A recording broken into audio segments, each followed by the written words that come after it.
to an investor looking for premium market opportunities? Presenting premium and exclusive service for investors by Kalkine.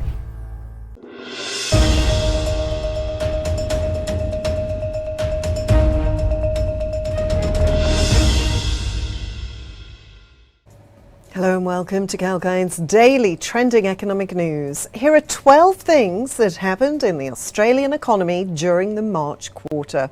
Well, our economy grew 0.2% and 2.3% compared to the same time last year. This was the sixth straight quarter of economic growth, though it was the weakest quarterly growth since the COVID-19 Delta lockdowns in September quarter 2021. GDP per capita fell 0.2%. The labour market remained tight. The unemployed rate for the month of March was 3.5%, a near 50-year low. More than 31,000 people found employment that month.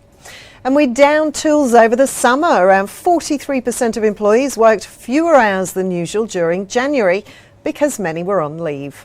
High inflation continued. The consumer price index rose 1.4% during the March quarter and 7% compared to last year. The main drivers of the quarterly consumer price increase were medical and hospital services, gas, holiday travel and accommodation. Inflation curbed our enthusiasm for shopping. Spending on discretionary items fell 1%. Furniture and household equipment purchases fell 2.4%. Total household consumption grew a modest 0.2%, the slowest quarterly growth since the Delta lockdowns. And retail sales fell 0.6% during the March quarter. We also saved less. Even though we held back on discretionary spending, households only saved 3.7% of their income during the March quarter. This was the lowest proportion of household income being saved since the June quarter 2008. Interest paid on mortgages grew a further 11.5% during the quarter. The amount of money spent servicing mortgages more than doubled in the last year. And our pay packets continue to grow in response to tight labour market conditions, though real wages continue to fall due to the cost of living pressures. The wage price index rose 3.7% compared to last year, the highest annual rise in more than a decade. And taxes rose. Income taxes paid by individuals rose 3.3% due to the strong labour market, while company tax rose 4.3%. Fewer new houses were built, construction of new dwellings fell 1.3%, and trade weighed on economic growth with cars and mobile phone handsets driving our imports bill. Travel imports rose 7.1% as more of us visited overseas destinations close to home.